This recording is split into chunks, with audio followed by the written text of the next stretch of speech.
queria agradecer, Jean, em nome do nosso grupo, né, a sua disponibilidade. A sua área ela é extremamente importante, o tema é muito chamativo, né? Então, para os meninos poderem ver também uma coisa diferente daquilo que é a nossa rotina de trabalho todo dia, a gente está tendo aí o prazer de te ouvir hoje, cara. Então, em nome do grupo, te agradecer oficialmente e te passar a palavra, cara. Obrigado.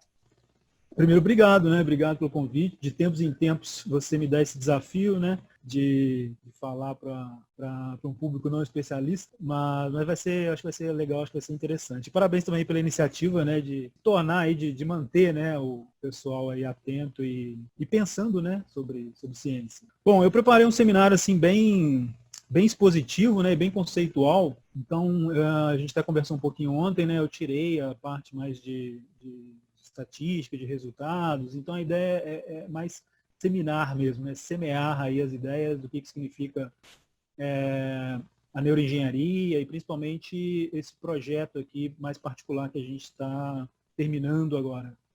Então não vou falar nada dos resultados, nem da estatística, não vai ter nada de muita matemática aqui não, e nem das engenharias, das minúcias das engenharias por trás. Eu vou mais mostrar o protocolo de uma maneira geral. E, inicialmente, eu vou também tentar mostrar, né, um pouquinho do que significa interface cérebro-máquina. Então, vou começar com o conceito de interface cérebro-máquina, mostrando quais são os principais conceitos por trás desse método, né, de maneira geral. E aí, depois, então, eu vou mostrar um pouquinho do nosso projeto particularmente, que é esse daí de a gente desenvolver um protocolo e um dispositivo para reabilitar pacientes com amputação transfemoral, como eu vou mostrar para vocês. Bom, eu vou fazer um processo inverso, né? Eu não sei se você chegou a dizer, mas a minha formação é em física, né? Me formei na UFJF, inclusive.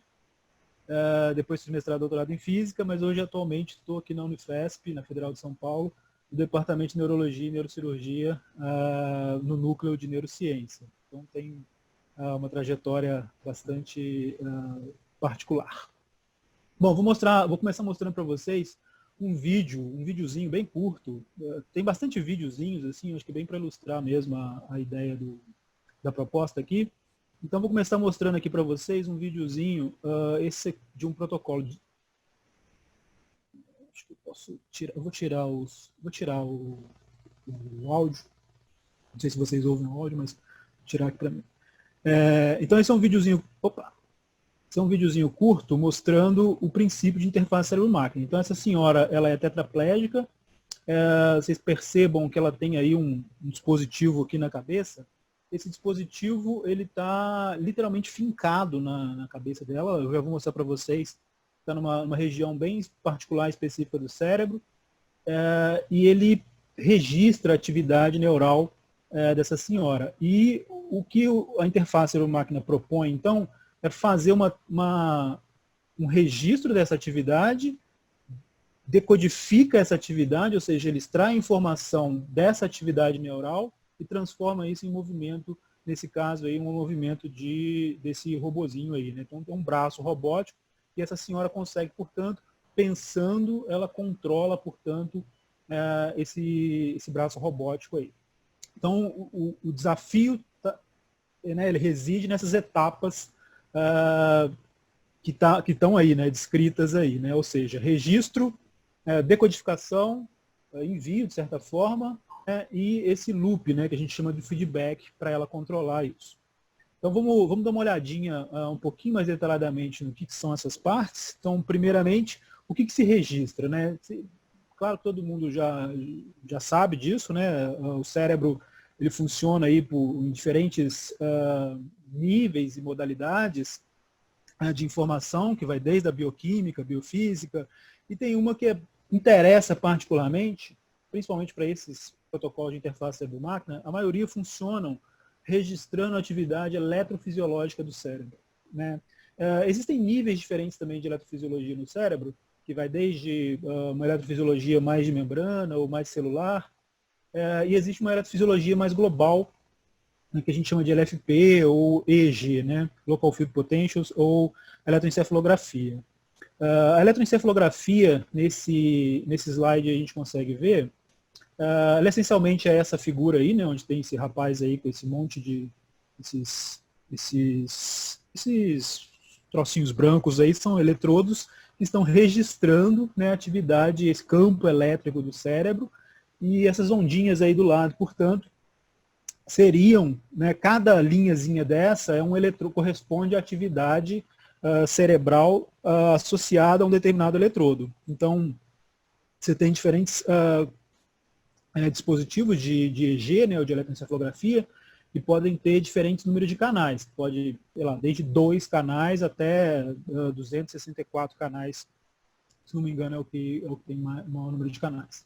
Então, a ideia, então, aqui é registrar essa atividade neural, e a interface cérebro-máquina e os dispositivos desse tipo, eles funcionam sob um princípio fundamental, que é, por princípio, né, a gente associa a qualquer comportamento, ou até mesmo a qualquer emoção, enfim, existiria, portanto, né, por princípio, existiria a todo comportamento, a toda emoção, um código neural que, em princípio, poderia ser codificado ou decodificado nessas ondinhas aí que vocês estão vendo, né? Então, a gente tem aí o EG e, em princípio, toda, ou quase toda, ou uma grande parte de informação neural, ela está aí codificada. Então, a grande pergunta é, como é que a gente decodifica? Como é que a gente extrai a informação daí? Então, aqui como exemplo, né, quer dizer, se todo o comportamento está aí codificado, em tese, então eu sou capaz de associar qualquer tipo de comportamento complexo, né, como aí do Michael Jordan, fazendo um movimento extremamente complexo e bastante elaborado. Então, em tese, todo esse comportamento estaria codificado ali nesse EG, nesse padrão de eletroencefalográfico, e em tese eu seria capaz de decodificá-lo. Bom, a gente pode pensar em comportamentos mais simples, né, como daquela senhora que ela trazia o braço robótico, né, ela controlava o braço robótico para se alimentar ou para tomar lá o suco. Quer dizer, então para pessoas com baixíssima mobilidade, né, como pessoas com lesão medular ou com alguma condição neurológica, para elas, né, tomar um chá, um café, já é um movimento bastante complexo. Então, nos interessa saber como é que a gente faz essa decodificação, como é que a gente capta a informação ali naquelas ondinhas, né, na eletroencefalografia, e interessa saber também se existiria ou se existe alguma parte do cérebro específica que conteria, né, que teria a máxima informação associada a um determinado comportamento, a um determinado movimento.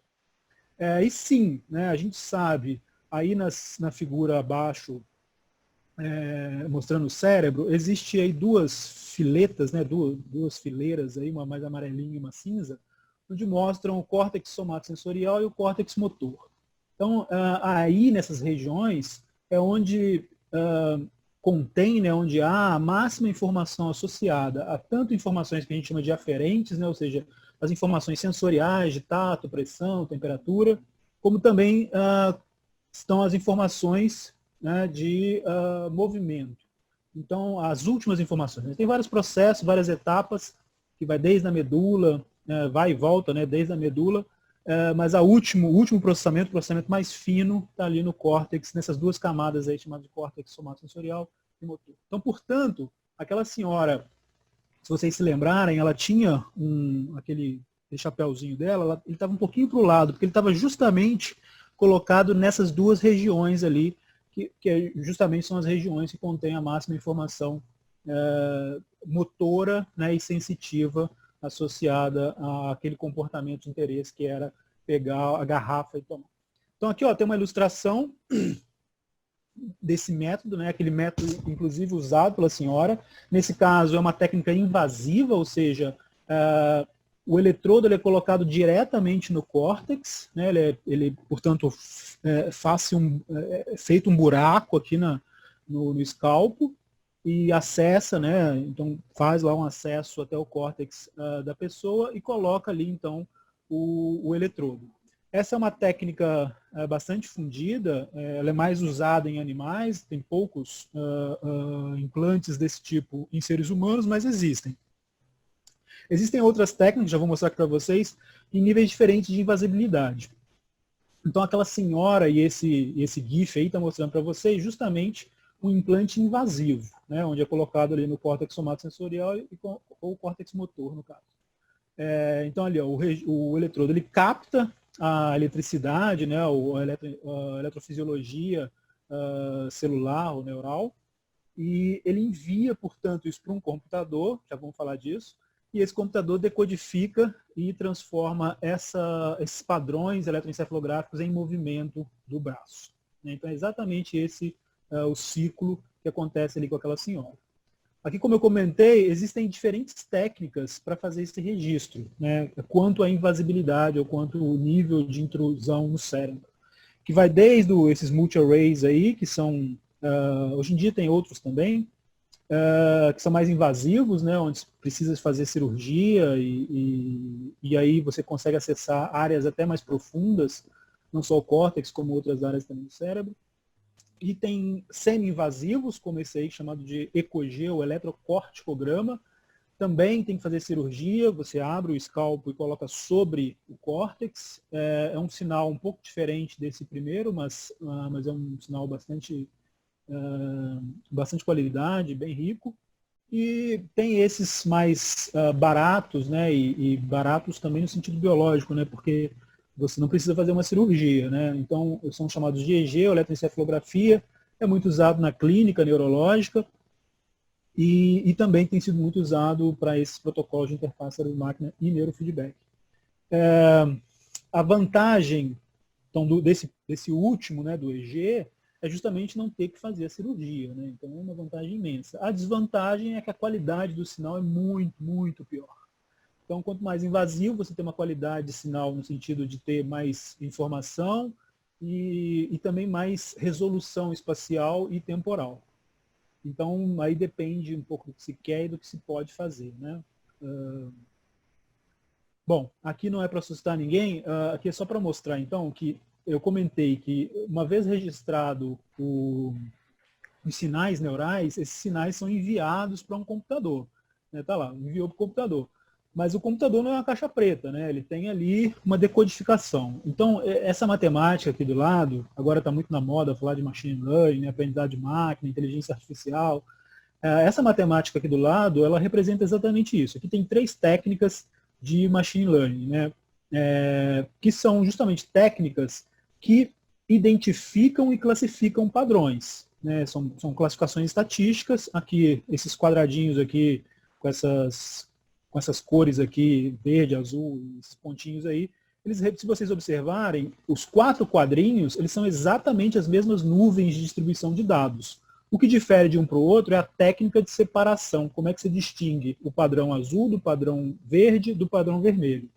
Aqui, por exemplo, esses padrões, esses pontinhos, essas cruzinhas, bolinhas e xizinhos aí, eles poderiam representar, por exemplo, um determinado movimento. Então, toda vez que eu penso e eu executo o movimento, por exemplo, de esticar o meu braço, eu tenho um determinado padrão. Ora, mas eu nunca executo exatamente da mesma forma. Então, para eu decodificar qual é o padrão que eu executo, ele, apesar de ter uma similaridade, ele tem uma similaridade estatística, né? Ele não é exatamente da mesma forma, mas eu consigo distinguir ele, por exemplo, de um movimento de levantar o braço para cima. Então é mais ou menos isso que representa aqui, né? O verdinho representaria, né, por exemplo, toda vez que eu levanto o braço para cima. O azulzinho representa toda vez que eu estico o braço para frente. E o vermelho, por exemplo, poderia ser só uma atividade basal, né, uma atividade de fundo mesmo, para distinguir também de quando eu não executo nada. Então, isso só para ter uma ideia, né, de que por trás dessa decodificação existe também uma matemática e existem essas técnicas de classificação e de identificação de padrão, né? Tem pesquisas dedicadas só a, por exemplo, a otimizar esses algoritmos de classificação e etc. Além eu comecei com um exemplo de lesão medular, mas interessa também desenvolver dispositivos, por exemplo, para pessoas com amputação. Então, esse GIF aí mostra uma pessoa que aí, nesse caso, ela não está com um registro diretamente no cérebro, mas esses braceletes aí no antebraço dele são também eletrodos. Ali tem 16 eletrodos, e esses eletrodos eles também captam, né, eles registram a atividade Aí, nesse caso, ela é muscular. Músculo também tem uma atividade eletrofisiológica, né, o EMG, que a gente consegue registrar também através de eletrodos específicos. Então, o princípio é exatamente o mesmo. Ao invés, então, de registrar a cabeça, né, ou algo invasivo, ou até mesmo com EG, você, através desses eletrodos, você consegue, portanto, registrar a atividade eletromuscular da pessoa. Então, você também, em tese, você consegue registrar e decodificar as intenções de movimentos associadas a determinados padrões de atividade muscular. Nesse caso aí, por exemplo, está mostrando, né, esse senhor aí, ele consegue, portanto, controlar essa prótese através da decodificação dessa assinatura eletrofisiológica aí do músculo dele. Bom, aqui só uma epidemiologia, né? Por que isso interessa? Interessa porque só no Brasil, no último censo, né, esse ano estava marcado para ter um outro censo, eu não sei como é que vai ficar isso agora, mas o último censo, que foi de 2010, né, mostrava que só no Brasil aí tem em torno de mais de 24 milhões de pessoas com alguma deficiência. E só a incapacidade motora desses 24 milhões aí chega a 22%.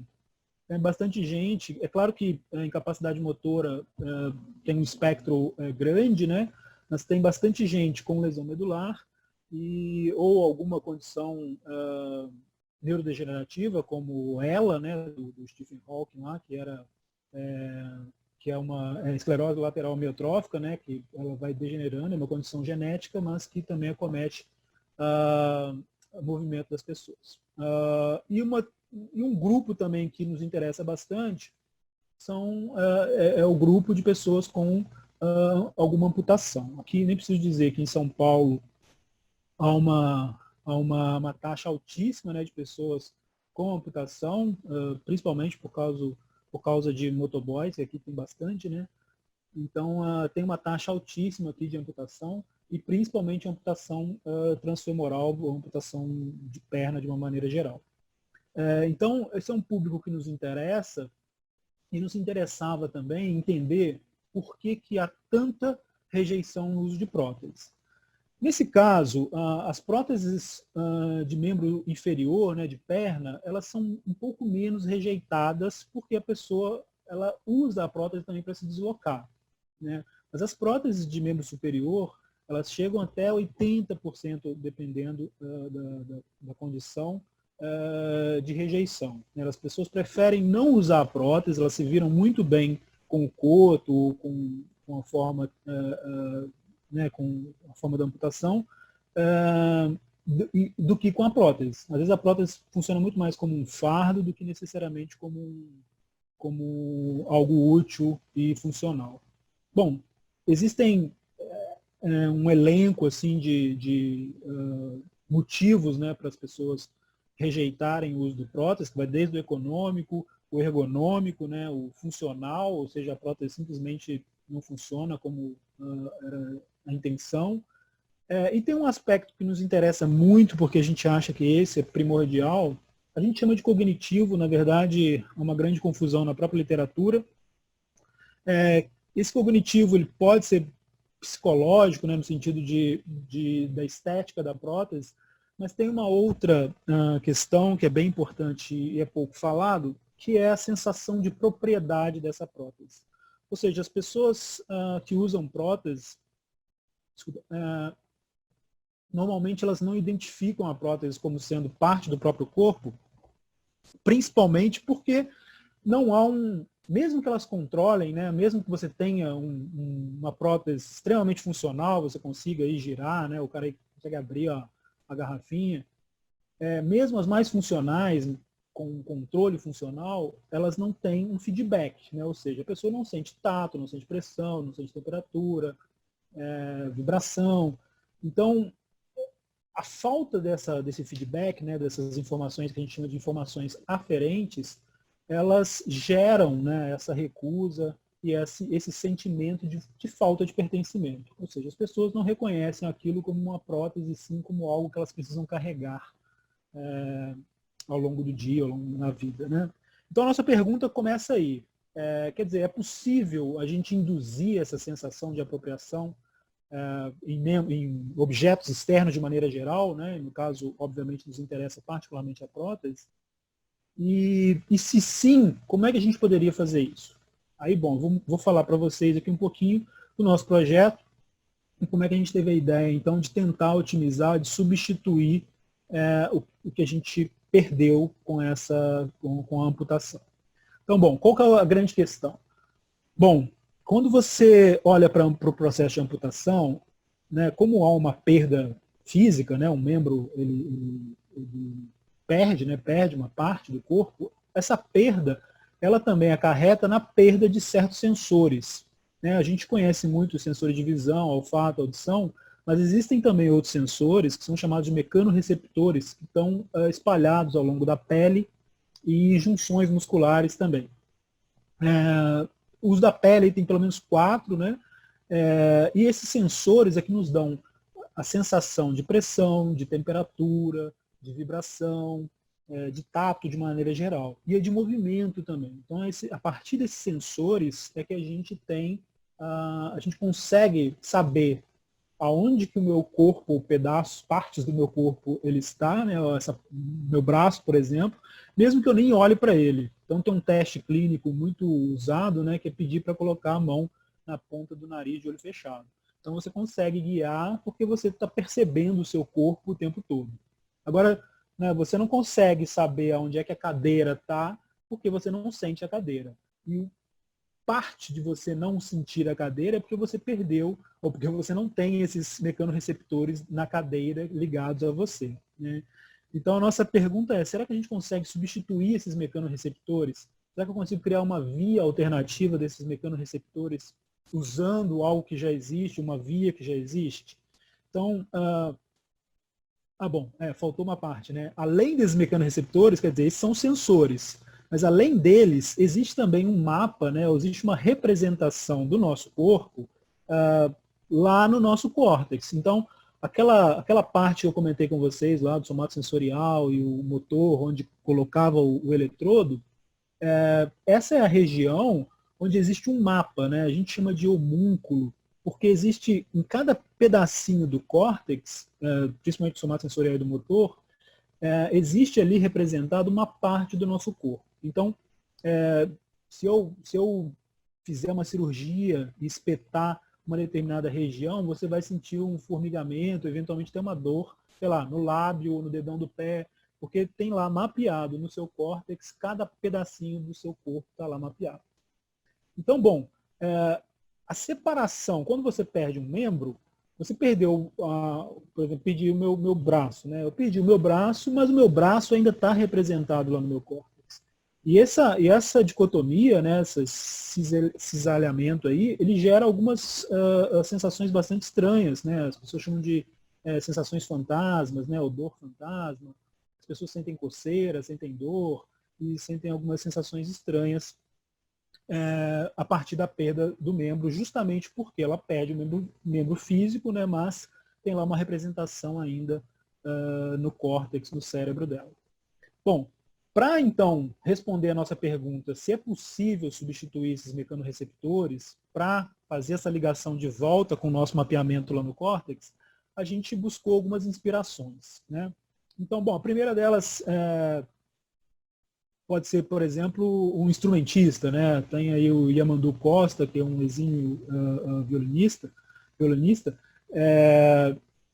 E como é que é o processo de aprendizagem? Quer dizer, existe aí uma interação em tempo real com o instrumento, né? Quer dizer, a pessoa toca, e já, principalmente os instrumentistas, né? Os bons instrumentistas, eles nem precisam olhar para o braço aonde é que está a nota, né? Ele simplesmente sabe porque ele incorporou aquele instrumento a ele, né? Quer dizer, a prática e esse feedback em tempo real parece ser um instrumento, uma metodologia para você incorporar objetos externos. Essas pessoas, elas literalmente passam a criar uma representação do objeto no córtex delas também.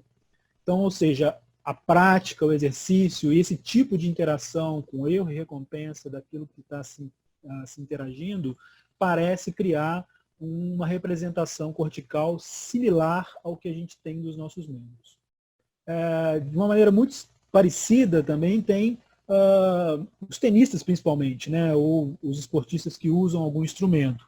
Então esse gifzinho, né, ele é engraçadinho, mas ele também mostra uma coisa bastante peculiar. Então, o tenista, mesmo caído, né, ele consegue responder e consegue dar uma resposta ali, né, com a raquete no ângulo certo, na força certa, com a bolinha, né? Ou seja, ele não olha para a raquete, porque a raquete também parece fazer parte do corpo dele, né? Parece ter uma extensão do corpo dele. E o que fez isso? Novamente, né, parece ser uma prática exaustiva, muito treino, e sempre com essa interação em tempo real e interativa, né? Esse exercício interativo, né? De feedbacks constantes, tanto visual quanto tátil. Quer dizer, o tenista sabe o ângulo exato, a precisão e força também com a raquete, e sem olhar, né? Ele sabe exatamente onde é que a bolinha tem que bater na raquete dele. Tem um outro experimento, ou uma brincadeira, né? Chamada de ilusão da mão de borracha, Rubber Hand Illusion, que é mais ou menos o que esse GIF aqui mostra, né? Então, tem um experimentador ali que ele está estimulando um braço de borracha e, ao mesmo tempo, ele estimula o braço real do sujeito ali, né? Da pessoa de azul ali. Então, ele faz um estímulo tátil ao mesmo tempo, né? E a pessoa de azul, ela está vendo só o braço de borracha, tem um anteparo ali na frente dele que ele não vê o braço dele. O que é interessante é que na hora que o braço de borracha é ameaçado, ele puxa o braço que ele nem está vendo, né? Ele nem vê o braço, ele puxa o braço que ele está ameaçado. Quer dizer, o braço da direita dele ali está muito mais perto do garfo do que o outro braço, mas ele é como se ele criasse uma apropriação instantânea do braço dele, daquele braço de borracha, né? Quer dizer, aquele braço de borracha passa a fazer parte dele de alguma forma ali, através dessa estimulação simultânea aí também. Então foi pensando nessas metodologias, né, nessas abordagens que a gente criou, então, um protocolo e um dispositivo. Eles são meio indissociáveis, porque o protocolo ele depende do dispositivo, e o dispositivo, de certa forma, depende do protocolo. Esse setup, né, esse arranjo todo, ele essencialmente ele tem um óculos de realidade virtual, onde a gente, já vou mostrar para vocês, ele tem um ambiente de realidade virtual onde a gente programou toda a realidade virtual, todo o ambiente que simula essencialmente um quarto, né, um quarto clínico ali, onde o paciente estaria. Ele tem uma veste com pequenos atuadores, né, que são motorzinhos que geram estimulação nas costas do paciente, no caso. Tem um EEG também, que é esse à esquerda aí, que ele mede, portanto, a atividade eletroencefalográfica do cérebro, né, no escalpo, é não invasivo esse, né, essa toquinha vermelha aí na figura, né, na foto, dá para ver que é uma toquinha vermelha. Já vou mostrar um pouco melhor. E também tem um dispositivo de eletromiografia, ou seja, ele registra a atividade muscular. Nesse caso, a gente vai registrar a atividade muscular do coto da perna, ou seja, no fêmur desses pacientes. A gente acabou um mês atrás, a gente terminou todo o protocolo, a gente fez 7 pacientes, e todos os pacientes, né, o nosso critério de inclusão, eram pacientes com amputação transfemoral e de trauma. Então, são só pessoas que sofreram alguma amputação por trauma e não por diabetes ou qualquer outra comorbidade. Então, tem diferentes situações, né, mas todos eles têm essa especificação. A idade também em princípio, são jovens adultos, né, até 50 anos. Então, vou mostrar um pouquinho mais para vocês aqui rapidamente como é que esse protocolo funciona e como é que esse dispositivo funciona. Primeiramente, como eu disse, são 16 motorzinhos, né, são esses motorzinhos aqui, esses cabos ou esses dispositivos azuis aí. Eles são só para proteger, são motores que estão sobre a pele, então não tem nada invasivo, né, não invasivo, ou seja, está sobre a pele, e gera uma vibraçãozinha aí em pontos específicos. A gente fez um rastreamento de quais pontos seriam mais sensíveis a esse tipo de estimulação, e para distribuir da forma mais ótima esses motores. Nos interessava, no nosso protocolo, a execução de dobra de joelho, que é um dos pontos mais difíceis no processo de reabilitação para prótese. Aí vale a pena comentar uma coisa aqui nesse protocolo. Esse nosso protocolo, a gente não visa ainda a substituição de uma prótese. A gente visa a reabilitação do processo de pré-protetização. A gente percebeu que parte da rejeição das próteses é justamente porque o processo de reabilitação para receber a prótese, ele não é suficiente para a pessoa incorporar aquela prótese e sentir ela como parte de si. Então, esse protocolo a gente desenvolveu pensando nesse público e nesse período.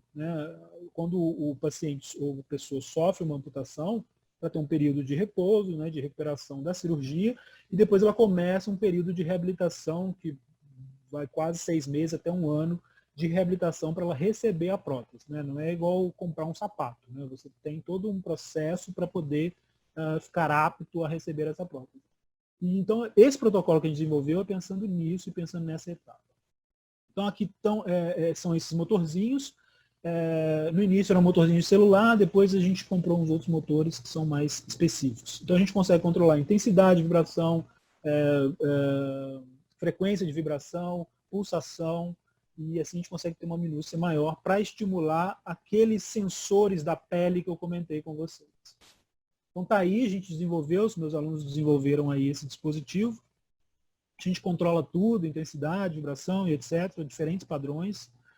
Aqui já o primeiro é um protótipo, o segundo já está mais bonitinho. Aqui só para vocês terem uma ideia do registro da atividade muscular.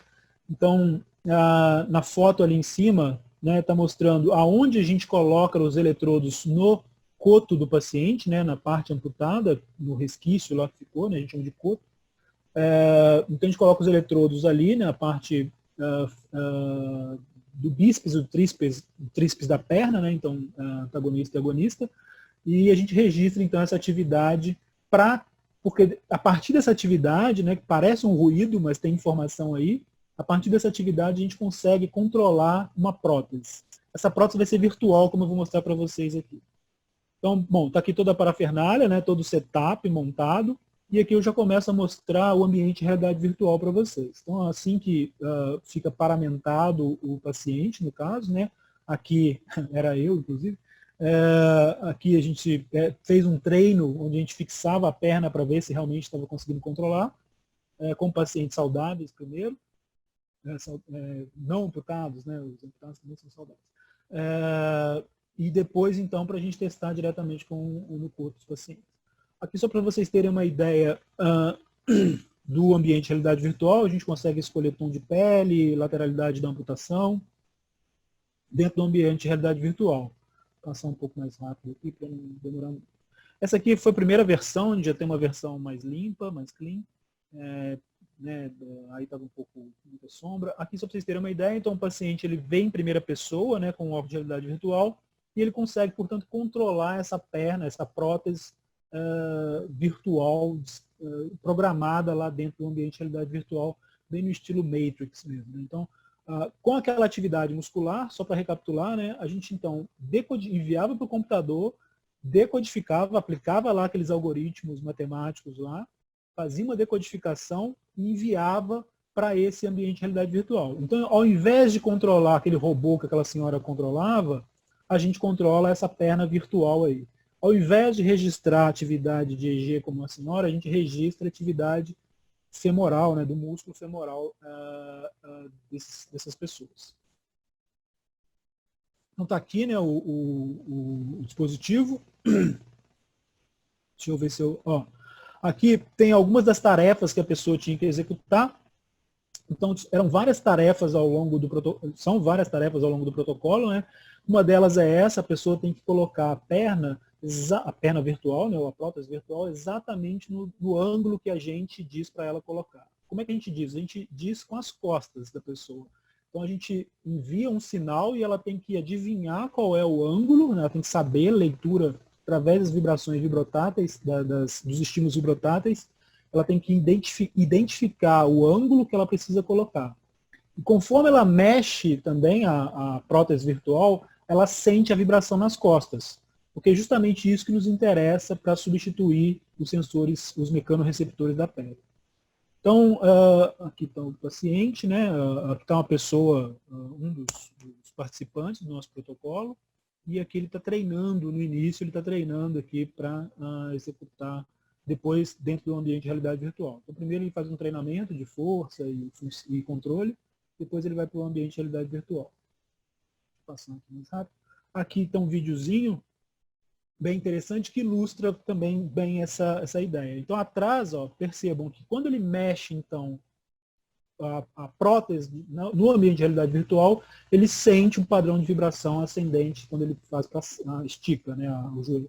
Quando ele dobra o joelho, ele sente um padrão de vibração descendente, para justamente imitar, né, ou emular uma sensação, né, de aferência, né, uma sensação de movimento. Então, a nossa hipótese é que, através dessas estimulações vibrotáteis nas costas, os pacientes passam a perceber o movimento da prótese, mesmo sem olhar para elas. Então, uma das etapas do protocolo também era essa. Ele não via a prótese virtual e ele tinha que colocar naqueles ângulos, usando só a sensibilidade vibrotátil nas costas. E foi bem impressionante, assim, os resultados. Bom, para finalizar, eu não vou mostrar, né, a ideia aqui não era ficar mostrando estatística, era mais mostrar o protocolo, né, e os conceitos por trás. Então, eu já posso adiantar, né, primeiro a gente fez com 7 pacientes, a gente terminou o mês passado, a gente fez uma parceria com um instituto de reabilitação aqui de São Paulo chamado Luci Montoro, é uma rede gigante aqui de São Paulo. E a gente fez uma parceria com eles, onde a gente fazia a aquisição dos sinais, a coleta dos dados e executava o protocolo com os pacientes. Então a gente conseguiu já fazer essa etapa, né, de ir direto na clínica e atingir diretamente o paciente. Então não só era uma pesquisa de base, mas também tinha essa intenção, né, de proporcionar, ou de pelo menos propor, né, um novo protocolo de reabilitação aos pacientes. Todos eram voluntários e ao longo de um ano, o ano passado inteiro, a gente fez esse registro. Esse protocolo demorava em torno de 3 meses, então, né, eu mostrei aqui para vocês rapidinho, mas o paciente ele tinha que fazer isso repetidas vezes e diferentes tarefas também. E então a gente, né, registrou, foi exaustivo assim na coleta de dados, que ia desde EG, MG,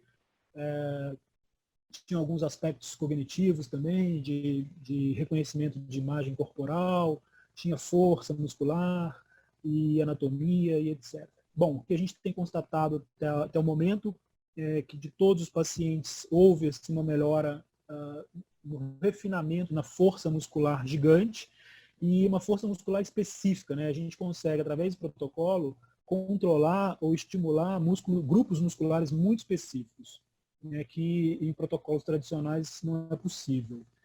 Uma melhora no controle também de certos movimentos, né? Principalmente nos movimentos virtuais associados. Houve uma melhora na extensão do que a gente chama de representação corporal. Existe uma metodologia específica para isso, né, de como é que os pacientes percebem o próprio corpo, se lateralizado, unilateralizado. Então tem um protocolo onde eles fazem uma marcação e a gente percebeu uma melhora incrível, ou seja, tudo indica que a partir desse protocolo há de fato uma incorporação dessa prótese virtual. E é como se houvesse um reajuste, né? Porque quando a pessoa perde o membro, é como se ela inclinasse, ela perdesse, desequilibrasse a percepção do próprio corpo. E a partir desse protocolo, então, ela passa a ganhar um reequilíbrio da forma como ela, de posição postural, inclusive, né? Então, ela mantém um melhor prumo. E a gente também está vendo, essa é a nossa última etapa que a gente está discutindo atualmente, que na maioria dos pacientes a gente está vendo aqui o que a gente chama de plasticidade neural, né, ou aprendizagem, ou seja, é como se agora, de fato, houvesse uma nova representação, né, uma re-representação, ou pelo menos um rearranjo dessa prótese virtual ali cortical. Então, assim como o Yamandu Costa, o tenista lá, eles se apropriam do objeto externo, através desse protocolo, com novos estímulos e com uma repetição sistemática, a gente está conseguindo fazer com que a pessoa, ela, de fato, aprenda a controlar o controle da prótese, né, em termos funcionais, e também aprenda a reconhecer aquele objeto como parte do seu próprio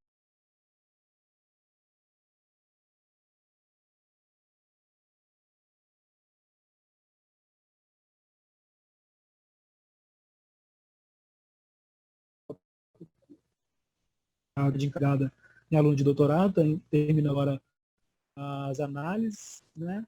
E numa próxima etapa, num próximo projeto, é incorporar esse mesmo protocolo, essas estimulações, próteses físicas reais, né?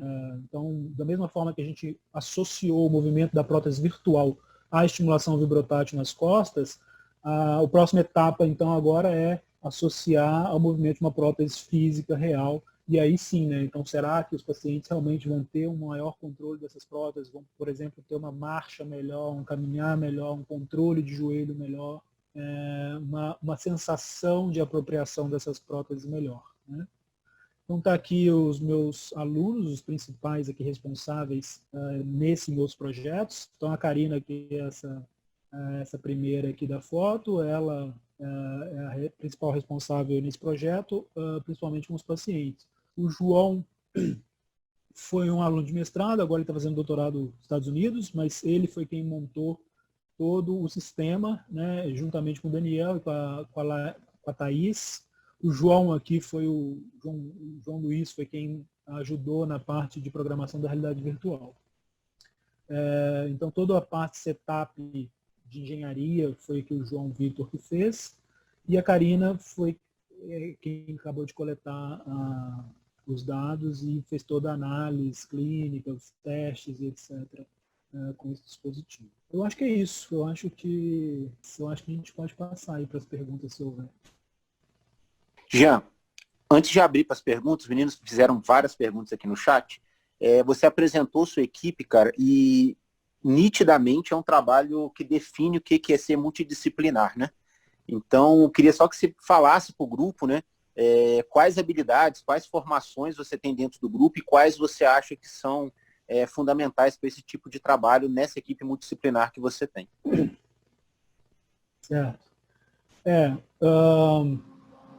Definitivamente isso é um projeto bem interdisciplinar, e essa equipe aqui, particularmente, a maioria é engenheiro biomédico.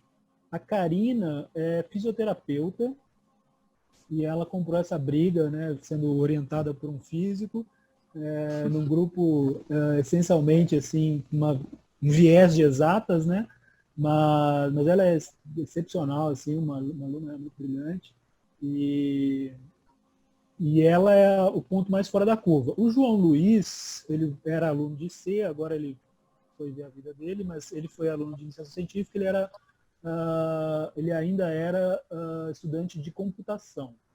E os outros são todos, a Priscila, o João Vitor, o Daniel e o Lucas, todos eles, e a Thaís também são engenheiros biomédicos da Unifesp, exceto a Priscila, que veio da Unicamp, mas os outros são, o João também veio de outra universidade, os outros são da Unifesp de São José dos Campos, onde existe um departamento de engenharia biomédica lá.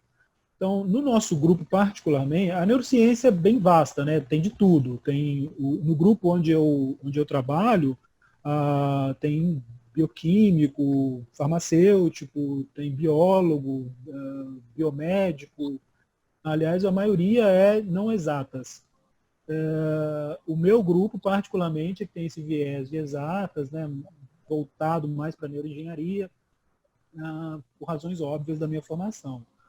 Mas a neurociência, assim, ela é bem vasta e tem gente de todo canto.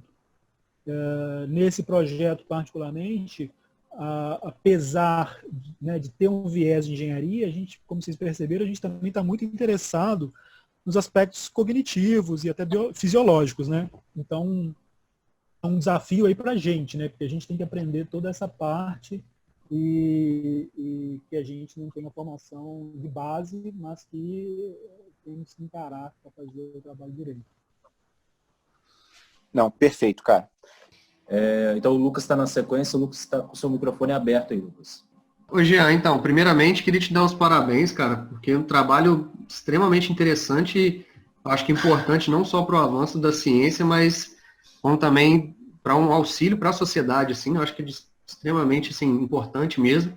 E essa união de várias áreas diferentes para desenvolver um projeto que tem uma aplicação direta, né, e atinge a sociedade diretamente, eu acho que é muito interessante, assim, então parabéns para você e todo o grupo aí. E assim, ó, eu achei muito legal a parte que você falou dessa associação que nós fazemos no cérebro, né? Quando, por exemplo, você toca um violão, eu toco um instrumento também, toco violão, e você tem essa ligação com o instrumento. Então, você praticamente não olha para o instrumento, você sente o instrumento ali e você cria essa memória, né? Essa associação no seu cérebro, né? E aí eu te perguntar se vocês têm algum projeto, se você desenvolve isso, porque me parece que depois dessa parte virtual, vocês querem passar para uma parte da prótese real, né? E com essa mesma ligação, só que agora tendo uma prótese real e a pessoa vai ter essa melhor sensação que ela está movimentando a perna, só que ela vai sentir isso nas costas. Não é isso mesmo? E aí eu queria ter uma noção se vocês já pensaram ou se vocês pensam em fazer alguns sensores para você ter uma resposta aferente dessa prótese. Por exemplo, um sensor na própria prótese e você conseguisse mandar isso para o cérebro, se existe essa possibilidade, para que a pessoa, por exemplo, sentisse o tocar. Porque, por exemplo, como a gente estava falando do violão, eu sei onde está todo o braço do violão. Mas se eu estiver olhando para frente e você bater no violão e encostar no violão, eu não sei se você está encostando no violão. Eu acho que o mesmo estenderia a prótese, por exemplo. A pessoa teria um movimento, mas se ela agarra, por exemplo, alguma corda na perna dela ali, alguma coisa assim, para tropeçar, ela não teria essa resposta de touch, né? De encostar na prótese e isso receber no cérebro. Existe essa possibilidade, assim? Isso, então, num protocolo experimental, a gente teve que ir por etapas, né? A gente pensou nisso, obviamente, e essa era uma das partes do protocolo que a gente bolou em realidade virtual. Tinha uma parte que era só de toque. Era uma bolinha que passava, ele tinha que bater na bolinha, tinha de predição também de movimento, mas o protocolo começou a ficar muito, muito grande. Imagina, né? Já eram 3 meses, mas além disso, demorava quase 1 hora, só para colocar toda aquela parafernália no paciente, demorava bastante, assim, quase 1 hora para colocar tudo direitinho. Então foi muito exaustivo para o paciente, a gente decidiu tirar algumas etapas, mas é totalmente possível fazer essa interpretação de toque também através das costas. Então, por exemplo, quando tocar na prótese virtual, e aí o interessante da virtual é justamente ter esse controle máximo, né? Porque ali a gente garante que não é um toque indireto, né? Porque eventualmente no violão, se alguém tocar no violão, pode tocar no seu corpo também, né, indiretamente, e você ter essa associação. Mas ali no virtual, a gente garante que está completamente controlado, né? Então, quando tocasse a bolinha, por exemplo, na perna virtual da pessoa, a gente poderia gerar um padrão de vibração nas costas específico, particular para toque. Um particular para movimento e um particular para toque. Uma coisa que não parece, mas que é muito impressionante, é o quanto que a gente brinca, né? O quanto que é subutilizado nossas costas. É muito impressionante o quanto a gente consegue decodificar, interpretar informações com as costas, com esses padrões de vibração. Existem pesquisas que fazem estimulações mais diretas, né? Tanto diretamente no músculo invasivo mesmo, ou semi-invasivo, então com agulhas diretamente no músculo, e particularmente assim, eles estão interessados em tato fino. Tem um grupo lá na Suíça que a gente está até, o Daniel aí, esse rapazinho aí, está indo para lá, ia para lá agora em agosto, né? Com Covid vai ter que adiar. Mas tem um grupo na Suíça do professor Silvestro Missera, ele é especialista nisso, exatamente, eles desenvolveram lá um sensor, uma falange, né, uma falange artificial, física, e eles conseguem distinguir texturas muito finas a partir dessa estimulação elétrica diretamente no músculo. Então, eles estão mais preocupados com isso, né? No nosso caso, a gente queria também explorar o quanto que era possível algo não invasivo, que trouxesse, que depois fosse mais fácil de construir uma veste, etc. E a gente queria explorar essa que a gente chama de cross-modalidade, que é explorar uma via que não foi feita para aquilo, sendo usada para aquilo. É uma das nossas perguntas, né? O quanto que a gente consegue utilizar de uma via ali meio subutilizada para gerar esse tipo de feedback. Espero ter respondido. Sim, respondeu. Não, tá joia. Muito obrigado, viu? Parabéns pelo trabalho aí. Obrigado você. Professora Juliana. Ei, Jean, parabéns, como o Lucas falou, muito legal, muito interessante seu trabalho. É muito importante isso que vocês fazem, principalmente para promover a independência, né, das pessoas que estão nessa situação.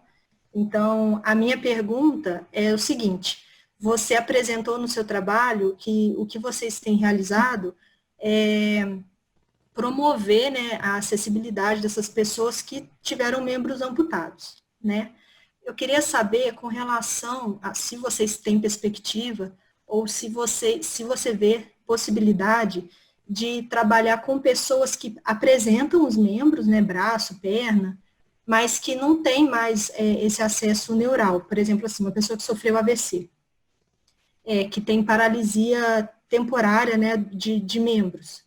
Então, você vê possibilidade de utilizar o trabalho que você vem realizando para reabilitação de pessoas que apresentam o membro, mas que não conseguem utilizá-lo? Essa era a minha pergunta. Você imagina que toda essa estrutura que vocês montaram capacitaria essas pessoas a voltarem a ter o movimento? Sim, totalmente. Inclusive, já está escrito esse projeto. Já está escrito e já foi pedido para a FAPESP. Estou aguardando a resposta. Mas uma das ideias é justamente essa. Pessoas com hemiparesia, né, que sofreram algum AVC, e às vezes elas até têm algum tipo de movimento, mas pode ter alguma espasticidade, né, que é aquela contratura muscular.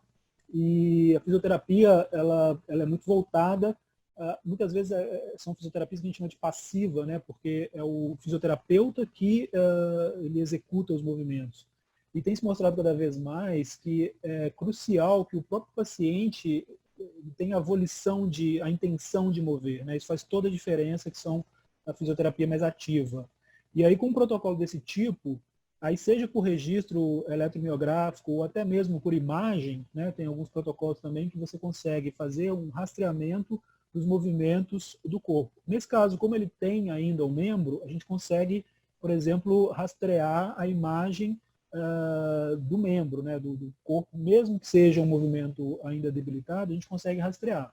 E aí a gente pode criar um protocolo de fisioterapia onde ele, por exemplo, ele tenha que executar movimentos pré-programados, né, ou específicos. Então, por exemplo, eu posso falar com ele, você tem que fazer esse tipo de movimento com o braço.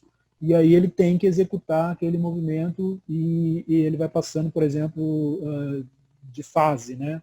Eu não comentei, mas nesse nosso ambiente de realidade virtual, toda a terapia, ela é o que a gente chama de gamificada, né? Ou seja, é um joguinho. E ele vai passando de fase, vai ficando cada vez mais difícil. Uma das intenções é justamente tornar a coisa mais agradável, a fisioterapia mais agradável, a reabilitação mais agradável para o paciente. E também porque a gente sabe que existem esses protocolos onde você gera recompensas, né, mesmo que seja um parabéns ou vá passando de fase, você cria um processo de plasticidade neural mais efetivo. Então, enfim, sim, é totalmente possível, totalmente adaptável, é até mais fácil, eu diria, do que esse protocolo que a gente fez, porque a grande dificuldade aqui nesse protocolo é que o paciente que sofre a amputação, ele passa por um processo de cirurgia muito particular. Tem um cruzamento muscular, ele perde completamente a força e a função muscular, né? E cada um é um. Então essa fisioterapia, essa reabilitação, ela fica muito particularizada. E os pacientes principalmente que sofrem AVC, né, ou mesmo idosos também, é um público interessante, poderiam ser bem assim gratificados, né? Poderiam ser apoiados com uma terapia desse tipo, né? Tá certo, Jean. Muito obrigada aí pela resposta e pelo trabalho também que vocês fazem. Muito obrigada. Obrigado a você. O próximo que tem um pedido aqui é o Thiago. Thiago, tá habilitado o seu microfone aí. Beleza, fala Jean. Meu nome é Thiago, sou orientando do professor Ítalo, né? E assim, a gente tem ouvido muito falar sobre o desenvolvimento da engenharia de tecidos. Aí eu queria saber se, assim, na sua perspectiva, existe uma conectividade entre essa nova ciência, que hoje a gente já vem falando até em bioimpressão 3D de fígado, né? Com o trabalho de vocês. Gostaria de saber essa sua perspectiva, se tem como conectar isso. E uma pergunta também em relação a nível mercadológico. Você apresentou lá uma pulsante necessidade da sociedade por isso, pelo seu trabalho, né? Você vê um potencial nicho de mercado para vocês incentivarem empresas a desenvolverem algo para ser comercializado? Sim, eu acho que é total, né? Ainda assim, esse processo todo ainda está muito incipiente, né? Eu acho que no futuro essas próteses vão ser todas orgânicas, né? A gente vai talvez até fazer crescer lá um membro, né? E aí nesse meio do caminho vai ter uma prótese com uma pele artificial sensitiva, né? Tem bastante gente realmente trabalhando nisso. Vai desde aí, bom, tem vários, né? Pode ser desde uma pele artificial, né? Um tecido lá que seja com vários sensores que captem estímulos externos, e podem também ser aí tecidos, né, funcionais, pele funcional que contenham aí esses mecanorreceptores. A gente tem aqui na Unifesp essa lourinha aí, a Priscila, ela trabalha com bioimpressão. A gente tem um projeto bem completamente diferente desse. Tem um momento que se cruza, mas aí sim é um nível celular, mas a gente, enfim, faz registro de células neurais, e uma das ideias é colocar bioimpressão para colocar o cultivo das células no lugar certo. Fazer órgão complexos é um pouco mais complicado, eu sei que tem gente trabalhando nisso, é um pouco mais complicado, né? Uma das intenções é criar um semi-órgão aí, não dá para falar de órgão neural, mas enfim, no quesito pele especificamente, né, o membro, eu acho que ainda está um pouco longe, mas, né, o ideal é que convergisse, né, totalmente, criasse uma prótese sensitiva. Mercadológico, essa é mais difícil, porque aí envolve assim, diferentes esferas, né? A resposta simples é sim. A gente está, inclusive, buscando isso. A gente está aqui pensando seriamente em startup. A gente tem 2 processos aí que a gente está em processo de patente. Tanto aquele estimulador vibrotátil, a gente já passou por todas as etapas, só está faltando dinheiro para a universidade para ela colocar a patente lá. E o sistema de biofeedback, em maneira geral, a gente também já entrou com um pedido de patente dentro da universidade. E aí, bom, esse é o primeiro passo, né? Depois é todo o processo de startup, de empresa, de aí qual é o tipo de negócio. A gente tem pensado bastante nisso. Eu acho que eles chamam de health tech, né? Ou tecnologias de saúde, de maneira geral. Eu acho que é um mercado assim absurdamente grande, né? Tenho conversado bastante sobre isso. A gente tem outros dispositivos também que a gente está tentando encaixar. Então, eu acho que o mercado é grande, a medicina ainda é muito artesanal, falo isso assim com bastante propriedade, e muito reticente. Assim, é compreensível, né, que seja reticente, porque lida com vidas e lida com questões muito delicadas. Então, os passos são muito pequenos, né? São muito curtinhos os passos, então tecnologias muito inovadoras, há sempre uma certa reticência. A parte de reabilitação e tecnologias assistivas, elas são um pouco mais acolhedoras porque são pessoas que precisam com urgência, né? Então, quando você propõe ou quando você providencia algo que realmente melhore mais rápido, isso tem uma aceitação maior. Então, quando a gente tem, por exemplo, um projeto de uma cadeira de rodas controlada por movimento dos olhos. Esse é o tipo de tecnologia que interessa, porque as pessoas que têm baixa mobilidade, com tetraplegia, por exemplo, elas precisam com urgência. Enfim, agora, o buraco, né, o gargalo, o Ítalo sabe bastante, até muito melhor do que eu sobre isso, é a relação universidade-empresa, né, universidade-venda. Existe um gargalo aí que ainda é um pouco estranho, a gente precisa melhorar, isso não depende só da gente, né? Enfim, então tem os NITs e os CRITs da vida que precisam ajudar, né, a fazer a transferência tecnológica. Mas aí é um outro seminário. O Luiz Manuel mandou uma pergunta: quais são os gargalos para os próximos passos desse tipo de projeto? A gente tem um projeto, inclusive, né, esse que eu comentei, uma das partes que a gente gostaria agora de implementar. Bom, primeiro, aumentar a amostra, né? A gente tem 7 pacientes e os resultados são muito promissores e muito bons, mas a gente sabe que para ter um alcance maior e mais efetivo, né, para virar algo de fato, a gente precisa ter uma amostragem maior, um controle também maior. Então a gente gostaria muito de fazer agora alguns testes com um grupo não amputado, né, sem amputação. E aí tem alguns protocolos em mente assim, que a gente gostaria de fazer, porque tem que ser um pouco diferente. Bom, uma dificuldade inerente ao projeto é acesso ao paciente. Incrível que pareça, é bem difícil fazer essa ponte, mas aí também tem outras questões que não vêm ao caso. Dinheiro, né? Dinheiro e mão de obra, assim, mão de obra aspas, né? A gente tem várias ideias, mas não dá para fazer tudo, né? Então, falta gente boa, interessada, né, também em continuar. A Karina vai defender o doutorado ano que vem, então talvez ela continue como pós-doc, mas se ela defender, uma coisa que a gente está perguntando agora, quem é que vai tocar esse projeto? Então, é um projeto complexo, né, enfim, tem várias... tem vários dispositivos aí, tem várias coisas para dar errado, né, em suma. E eu não comentei, né, mas é fácil perceber aí, eu não sei se foi fácil perceber, mas imagina, você registra a atividade muscular, você envia essa atividade com software, no caso a gente trabalha muito com o MATLAB, que não é o melhor software, longe disso, para fazer o processamento da informação. Depois desse processamento a gente envia ele tanto para o dispositivo vibrotátil quanto para o ambiente de realidade virtual. Tudo isso em tempo real. Assim, bem complicado, é bem chato.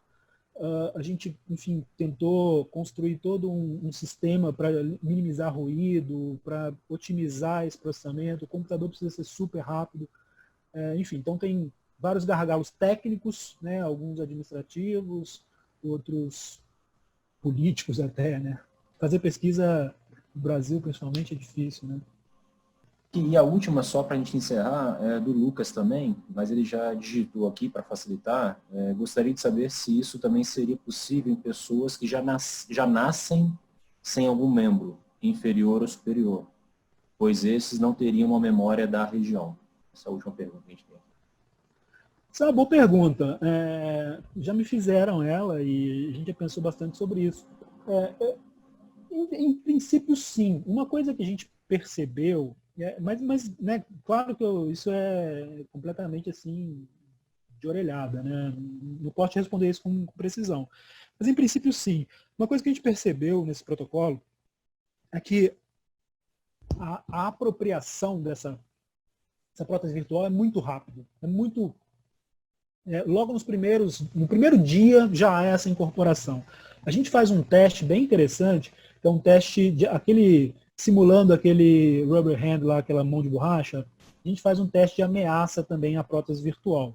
Cai um lustre na perna da pessoa e a gente mede a sudorese na pele da pessoa, que é um protocolo padrão para se medir surpresa ou para medir, enfim, medo, esquiva. Às vezes não tem uma reação comportamental visível ou até mensurável, né, visual, assim, macroscópica, mas você consegue medir variações de sudorese que elas indicam algum tipo de variação de tensão. E foi muito impressionante, assim, em todos os pacientes, a diferença no início do protocolo e logo depois no final do protocolo. Então, o que caracterizava, de fato, uma apropriação dessa prótese. Ou seja, quando ela era ameaçada, eles tinham uma reação de surpresa e até de medo, ali como aquele rapaz ali puxou a mão, né? Então, estamos chegando aqui para o final da apresentação, chegando perto de 3 horas, o tempo foi perfeito. A gente queria muito te agradecer, cara, pela sua disponibilidade. Obrigado, cara, muito obrigado. Obrigado. Muito obrigado, viu? Um abraço para você, cara.